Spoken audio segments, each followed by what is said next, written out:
New Mexico Territory, winter of 1881. The wind howled through the broken slats of the barn, slipping icy fingers beneath coats, into boots and down spines. Thomas Whitaker stood in the doorway, arms crossed over his chest, watching the sky darken. Snow flurried across the scrubland in lazy spirals, dusting the brittle grass and sagging fence lines. He'd patched the barn roof the week before, but it wasn't holding. Another job half done. Another day ending with too many things broken and no time to fix them. His horse, a tired chestnut gelding named Cooper, nickered low in his stall. Thomas nodded toward him. "Tomorrow, boy," he muttered. "We'll check the traps tomorrow." Behind him, a child's cough rattled through the wind. Thomas turned, walking back into the small, lean-to cabin barely standing against the cold. The door creaked open. Inside, the smell of boiled beans and old smoke hung in the air like regret. Maggie was crouched by the fire, her thin arms wrapped around her baby brother Ben, whose flushed cheeks and glassy eyes told Thomas all he needed to know. "Fever. Again. Any better?" he asked, voice hoarse. Maggie shook her head. "He's hot, Papa. Like Mama was." Thomas flinched. He didn't say it out loud, but they all thought it. Ben was only 2 when Sarah died. Pneumonia took her in 3 days. Now every cough made their hearts twist with old fear. "Jesse," he called. A lanky boy, barely 14, stepped in from the back room, jaw clenched and cheeks pink with cold. "I chopped more wood. That's all that's left." He gestured to a pitiful stack of logs by the stove. Thomas didn't have it in him to praise or scold. Instead, he moved to the coat rack, pulled down his old duster, and buckled the pistol belt over his waist. "You going out now?" Jesse asked. "Trap line's 5 miles north. If we're lucky, something's waiting in one." "It's getting dark." Thomas gave him a look sharp enough to cut. "You want your baby brother to eat tomorrow?" Jesse's jaw flexed, but he said nothing. Outside, the storm was thickening. Snow slapped his face as he saddled Cooper, boots crunching on frozen ground. He adjusted the rifle scabbard on the saddle and mounted without a word. He rode alone into the pines, the trees whispering like ghosts. These woods had always belonged to someone else, the Navajo, the Apache, and before them, God only knew. But out here, survival trumped borders. Tom set his jaw. He wasn't out to steal land or fight wars. He just wanted to keep his kids fed. Like this story so far, if it's pulling at something in your chest, or if you just love a good Wild West mystery, go ahead and like this video, subscribe, and hit that bell icon so you never miss the next chapter. And tell us in the comments, where in the world are you watching from? We love seeing how far these stories ride. Now back to the tale. The first trap was empty. The second held a rabbit, frozen stiff and half-eaten by something else. He cursed low, reset the snare, and moved on. Dusk closed in quick. By the fourth trap, his horse stopped suddenly, ears pricked. "What is it, boy?" Thomas whispered. A sound, thin and trembling, rose on the wind. A cry, not an animal. Human. He turned Cooper toward it, heart pounding. Another cry, weaker this time. Then silence. He dismounted, rifle drawn, boots crunching over the snow. The pines parted into a rocky clearing, and there, half buried in frost and brush, lay a figure. First, he thought it was a child. Then he saw the long black braid, the torn dress, and the blood. A young woman, native, was caught in a bear trap. Her leg was twisted at an awful angle, iron teeth clamped tight around flesh and bone. Blood soaked her moccasin and the earth beneath it. Her face, despite the grime and bruising, was delicate, regal. She blinked at him, barely conscious. "Hey now," he said gently, kneeling. "Easy. I'm gonna get you out." She flinched weakly, whispering something in Navajo he didn't understand. Then, in halting English, No soldiers. I ain't a soldier," he said. "Name's Tom Whitaker. I live close. You're hurt bad. I gotta get you out of this trap or you'll die." She winced, lips pale. "They chased me." Tom didn't ask who. He didn't have time. With hands numb from cold, he wedged a branch between the trap's jaws and pried it open. She screamed, the sound clawing at his gut. When the trap finally snapped open, he pulled her out gently, cradling her like a child. She was light, frighteningly so. Her skin burned with fever. "Hang on," he muttered, lifting her onto his horse. "Just hang on." The ride back was agony. He walked beside Cooper, one hand steadying her limp form in the saddle.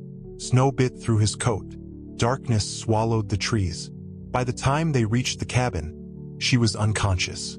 Maggie ran to the door, eyes wide. "Help me get her inside," Tom barked. Jesse stood frozen. "Pa, she's—" "Don't start," Tom snapped. "She's bleeding out." Together, they laid her on Tom's bed, covering her with blankets. Maggie fetched water. Jesse stood near the stove, jaw clenched. "She's an Injun," he said finally. Tom glared at him. "She's a human being, and right now she's dying." Ben stirred in his cradle, crying weakly. Maggie ran to soothe him while Tom peeled back the woman's leg wrap. The wound was angry, swelling fast. He cleaned it best he could with whiskey and rags, gritting his teeth against her moans.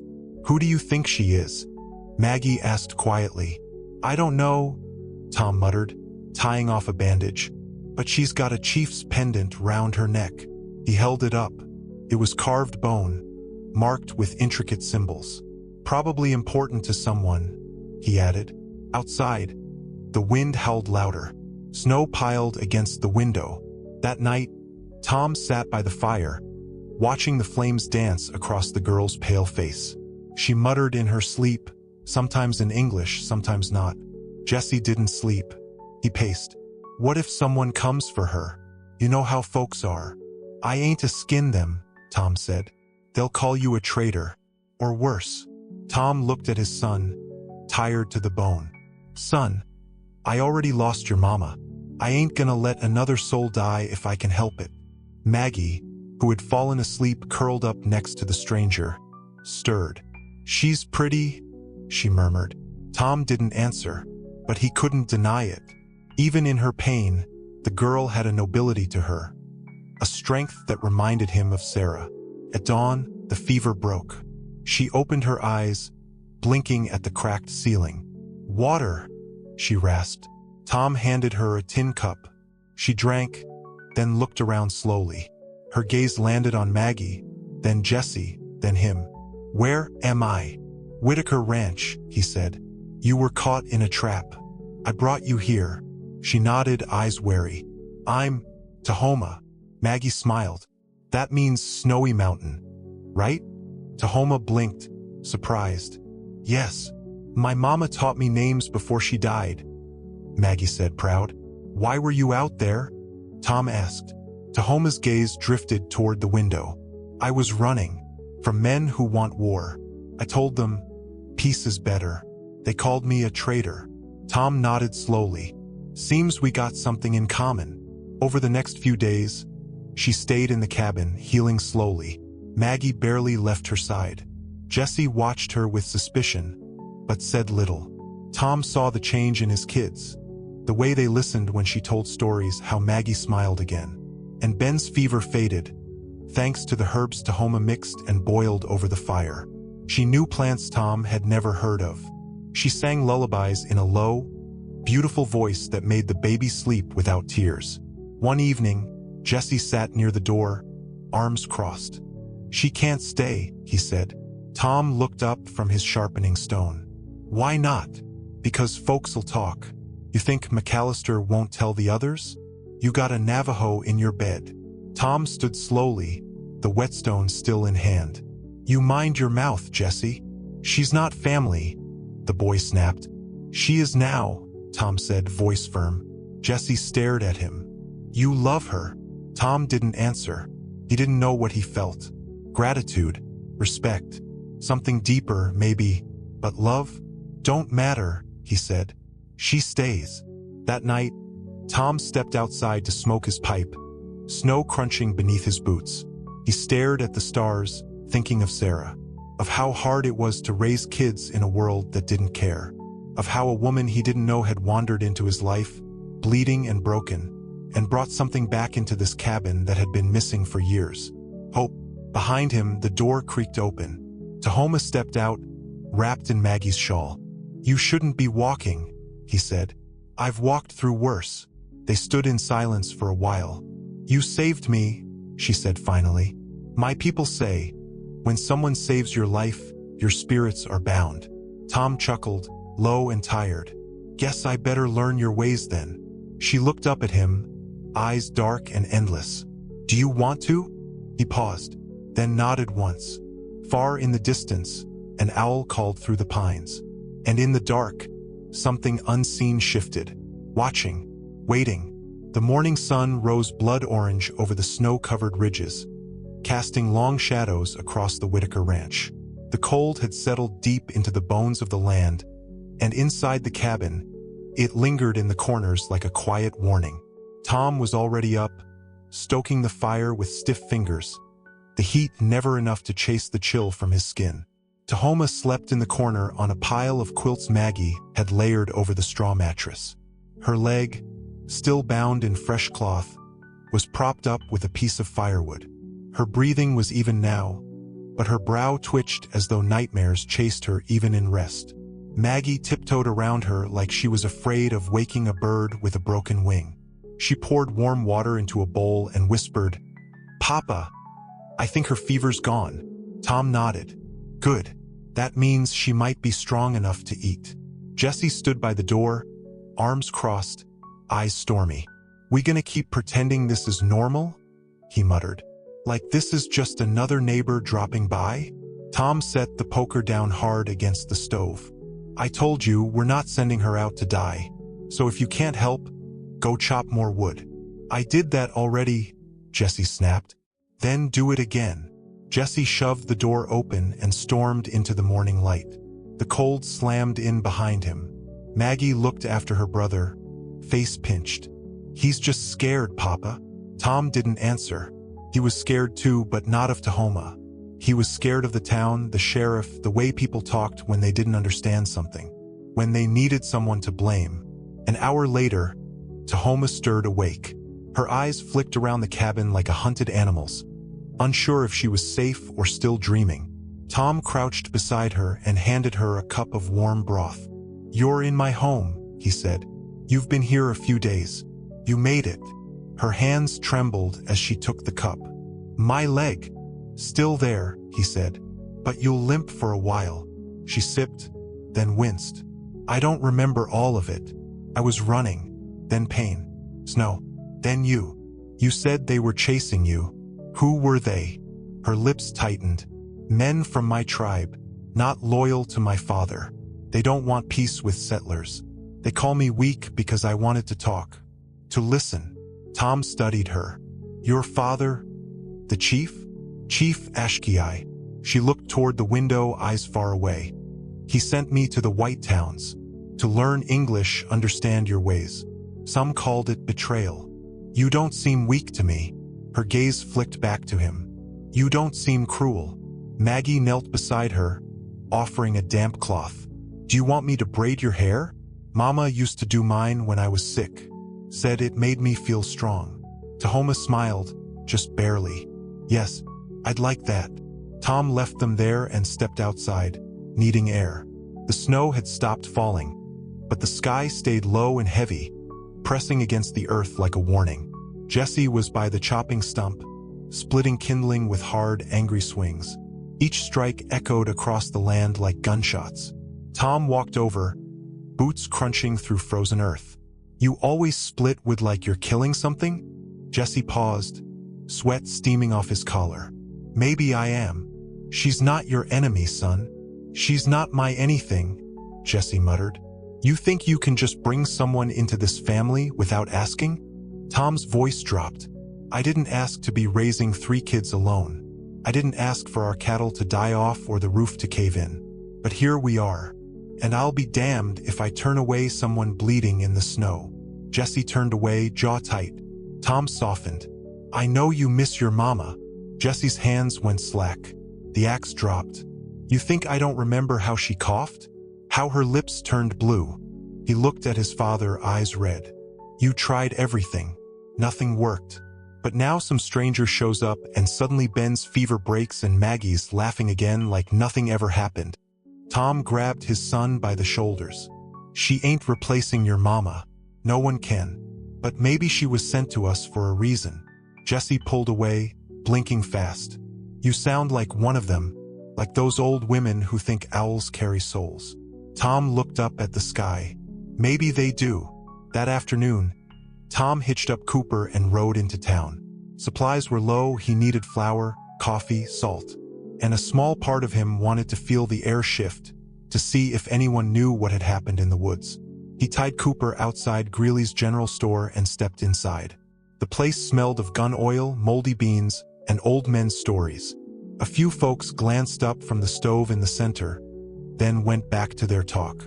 Caleb Greeley, behind the counter, gave him a nod. Tom, heard your boy was sick. He's better now, Tom replied, tossing a sack of potatoes onto the counter. Must have had help. Caleb's voice was too casual. Tom met his eyes. We manage. Caleb's smile thinned. Funny thing, McAllister said he saw you hauling someone on your horse. Looked like one of them redskins. A beat of silence stretched. Tom picked up a tin of coffee, placed it on the pile. She was caught in a trap, left to die. Lot of folks don't take kindly to harboring their kind, Caleb said. Especially not with raids happening up north. I'm not a lot of folks, Tom said. That much is clear. Tom paid in silence, then walked out, feeling eyes burning in his back. As he mounted Cooper, Sheriff Langston emerged from the saloon, leaning on his rifle like a cane. You bringing trouble down on your own head, Tom? Tom looked at him, didn't realize saving a life was trouble. Langston chewed the inside of his cheek. It is when it stirs folks up. This town's got a fragile peace, and you dragging in a Navajo girl is like tossing a match in dry grass. Tom tugged the reins. Then let's hope the wind don't blow. He rode home with tension in his jaw and the weight of whispers trailing behind him like smoke. At the cabin, Tahoma was outside, sitting near the fire pit with Maggie, bundled in blankets. She was teaching the girl how to tie herbs into tiny leather pouches. What's that for?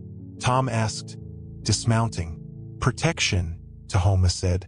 For the little one. Tom studied her. They're talking in town. They're watching. Tahoma's hands stilled. They always watch.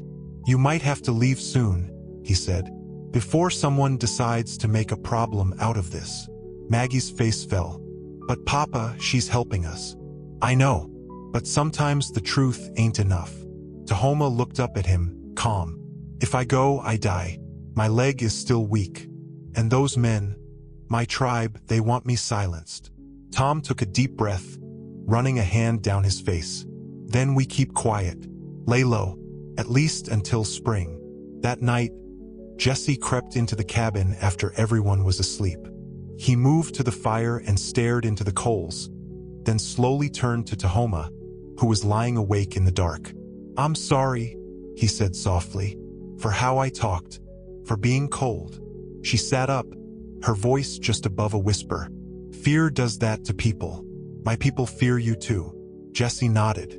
I thought, when Mama died, that we were cursed, like we'd never have good things again. Tahoma studied him. Maybe it wasn't a curse. Maybe it was making space. For what? She smiled. For new strength. He sat with her for a while, not speaking, just listening to the fire crackle. The next day, they heard the dogs first. A low bark, then a chorus of howls from the woods. Tom grabbed his rifle and stepped outside. Jesse followed with the shotgun. Hoofbeats pounded through the snow. Tom raised the scope, heart thudding. 3 riders, 1 white, 2 not, approached fast. Tom recognized the lead man, McAllister, hat pulled low, coat lined with wolf fur, rifle strapped across his back. Tom, he shouted as he slowed. Heard you got a visitor. Not your business, Tom called back. McAllister's eyes narrowed. Well, it's about to be. That girl you're hiding? She's got a price on her head. Apache from Fort McHenry say she stirred up some trouble. Shot a traitor. They want her turned in. She didn't shoot anyone, Tom said, stepping forward. She can't even walk. That so? Then let us see her. Tom raised the rifle. You'll see her over my dead body. The other riders shifted nervously. McAllister spat. Don't think I won't, Whitaker. You don't know what she is. I know exactly what she is, Tom growled. A woman who risked her life to make peace. And you'd rather kill her than admit it. Behind him, Tahoma stepped out, one hand on Maggie's shoulder. Her face was pale, but she stood tall. If they want me, she said, let them hear it from me. Tom turned. Don't. She lifted a hand. No more hiding. McAllister looked at her, squinting. That your chief's daughter? She met his gaze. I am Tahoma, daughter of Chief Ashkiai. I have done nothing wrong. You stirred up the wrong tribes. I spoke for peace. They spoke for war. McAllister dismounted. Then we'll let the fort decide. Tom cocked his rifle. She's not going with you. Silence crackled in the cold air. Finally, the second rider, an older Navajo man, moved forward. He removed his hood. His eyes were sharp and full of sorrow. I know her, he said. I was sent by her father. Tahoma blinked. Uncle. Yes, he said. We followed your trail. Word spread that you were taken by traitors. The chief sends us not to capture you, but to bring you home. She stumbled forward. He believes me? He knows now who truly seeks peace. McAllister swore under his breath and mounted again. This ain't over, Whitaker. Tom didn't lower his gun. Yes, it is. McAllister rode off, trailing anger like dust in his wake. The Navajo man approached Tahoma gently. If you wish to return, we ride tomorrow. Or you may stay. Tahoma looked at Tom, then Maggie, then Jessie. I will return, she said softly. But I will not forget this place, or what I found here. Tom felt something tighten in his chest, something he didn't have words for. And in that moment, with snow swirling again around their boots, he realized. No matter where she went, Tahoma had already left something behind, a piece of herself. And that piece had planted something new in the frozen soil of their lives. Hope. Snow fell heavy the morning Tahoma left. The cabin was quiet, too quiet. No pots clanged. No small feet scurried over floorboards. No soft humming from Maggie near the fire. Even Ben, who usually babbled before sunrise, just curled in his mother's old shawl, wide-eyed and still. The hearth burned low, and despite the flames, a chill clung to the air as if the wind had crawled in through every crack just to watch them say goodbye. Tom stood at the threshold, arms crossed over his chest, jaw tight. Outside, the riders waited 3 Navajo men on sleek, quiet horses, their eyes avoiding his. They knew what they were taking with them. Not just a chief's daughter, not just a girl who'd nearly died on his land, but someone who had, in the space of days, wrapped herself into the fabric of his broken life like a stubborn vine, healing everything it touched. Tahoma stepped outside on crutches Maggie had helped Jessie carve. Her injured leg was still stiff, but she stood tall, wrapped in a thick blanket and a soft deer-hide dress Tom had pulled from Sarah's old chest. She looked like the wind wouldn't dare blow too hard near her. She didn't speak at first. Her gaze went to Maggie, who clutched Ben tight, then to Jessie, who stood beside the chopping stump, fists shoved deep in his coat pockets. His face was blank, but his eyes betrayed him. Finally, she looked at Tom. I will write, she said softly. If it's safe. Tom didn't answer. He didn't trust his voice. He just nodded. The older of the riders motioned toward her. The pass through the eastern ridge will be slow, but we'll be in Red Rock by sunset. Chief Ashkiai is waiting. Tahoma turned back one last time. Your home will always be with me. Tom cleared his throat. Take this. He held out a folded piece of cloth. Inside it was a tiny leather pouch, stitched with Sarah's thread, filled with dried blue sage. Protection, he said. Maggie made it. She says it keeps nightmares away. Tahoma's smile trembled. Then I will never take it off. She swung up onto the saddle with help. As the horses started forward, the world held its breath. Jesse shouted suddenly, running forward. "Wait!" The riders slowed. Jesse shoved something into her hand. An old compass, the brass edges worn smooth.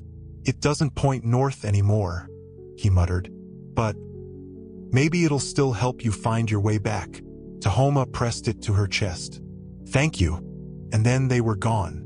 Tom stood there long after the dust had settled, eyes scanning the horizon. His hand itched to reach for her shadow, but there was nothing left but snow. The days that followed returned to routine, or some imitation of it. Tom repaired the east fence, hunted enough rabbits to last a week, and dug out the frozen streambed to let water flow freely. But the cabin felt hollow, like someone had stolen its laughter and left the shell behind. Maggie still braided her hair every morning, but the flowers she used to tuck behind her ear were missing. Jesse barely spoke unless spoken to, and Ben cried for no reason, then clung to Tom like a kitten to a branch in a flood. It wasn't until the end of the second week that something changed. Tom was mending a busted wagon wheel when he heard hoofs tearing across the front yard. He reached for his rifle, but Jesse had already beaten him to it. "Rider!" Jesse yelled. A teenage Navajo boy slid off his horse, breathing hard. He held out a rolled piece of hide, eyes wild. Tom unwrapped it quickly. A single line of symbols, carved in dark ink. "They came in the night. I escaped. Do not trust the Red Rock men. I will come if I live." No name, but the small blue flower tucked inside the scroll told him all he needed. Tahoma. Tom's stomach turned to stone. He looked at the boy. "Where is she?" "I don't know. Some say north. Some say she ran toward the river caves. Soldiers were there. White ones. And men from another tribe, Utes maybe. They wanted to silence her." Tom didn't wait for the boy to finish. He grabbed his rifle, saddled Cooper, and loaded extra cartridges into his belt. Maggie tried to stop him, but he kissed her forehead and said, "I'm bringing her home." Jesse stood in the doorway, fists clenched. "I'm coming too." "No, you're not. I gave her that compass. If she's out there alone." Tom hesitated, torn. Then he nodded. "Ride light, and don't fall behind." They crossed the canyon trails fast, dodging sharp ice patches and frozen brush. The wind screamed between the cliffs like it knew what was coming. Tom's heart thudded against his ribs harder with each mile. She had been so close to peace, and now, by dusk, they reached the outskirts of Red Rock. But something was wrong.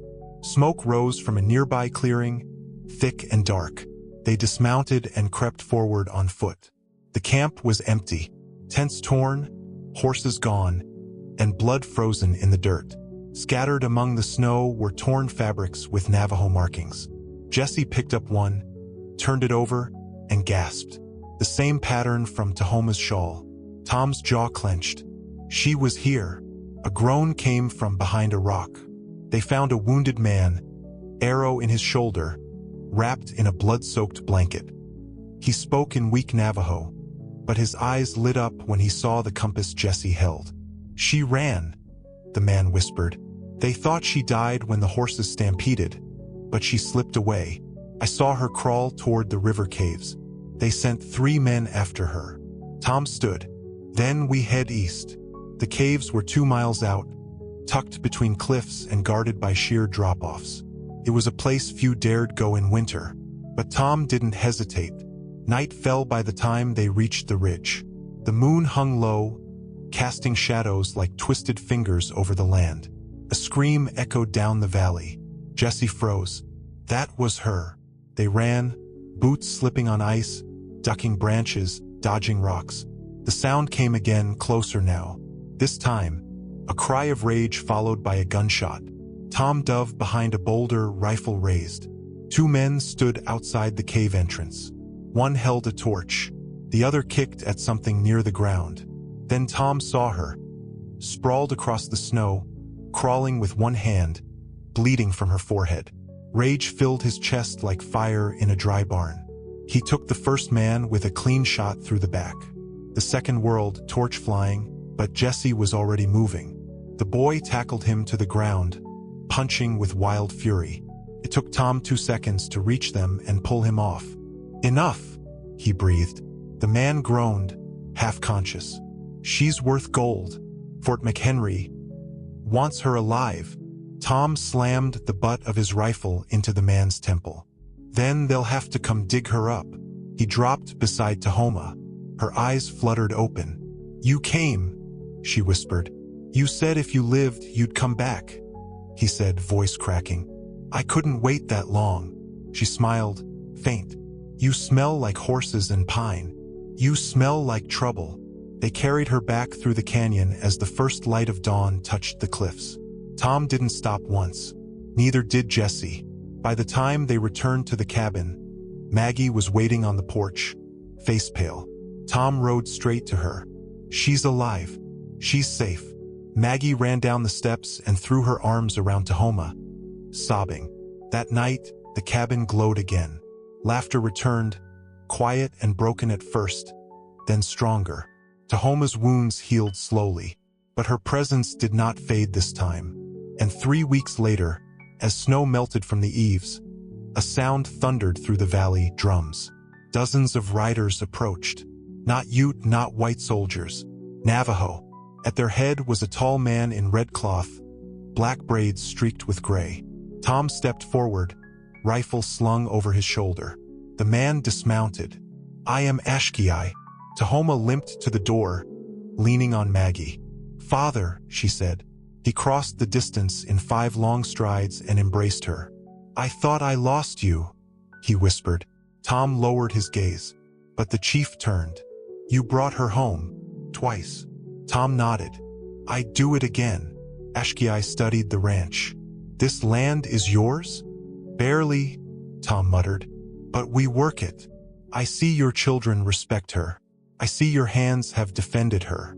So I ask, do you intend to keep her here?" Tom blinked. "What are you saying?" "I am her father. I know what a bond looks like. If you would take her as your wife formally, she would be safe. One of you and one of us." Tom turned to Tahoma. She stepped forward, no hesitation. "I would stay," she said. "Not because I am weak, but because here I became strong." Tom looked at his children. At Jesse, who now smiled openly. At Maggie, who had found a sister.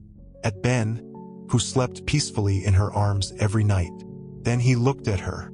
"Yes," he said. "I'll marry her, if she'll have me." Tahoma laughed softly. "Then I guess we are bound." And as the spring melted away the last of the snow, the Whitaker Ranch stood not as a place of sorrow, but as something reborn. And when the drums faded and the tribes rode back into the hills, they left behind more than gifts and blessings. They left behind a promise that in a land broken by war and loss, something wild and whole had finally taken root. If you were moved by this story of love, survival, and unexpected family on the frontier, don't forget to like, share, and subscribe for more emotional Wild West tales. Tell us in the comments, would you have risked everything to save her like Tom did? For more powerful stories from the untamed frontier, keep riding with us here on Wild West Stories.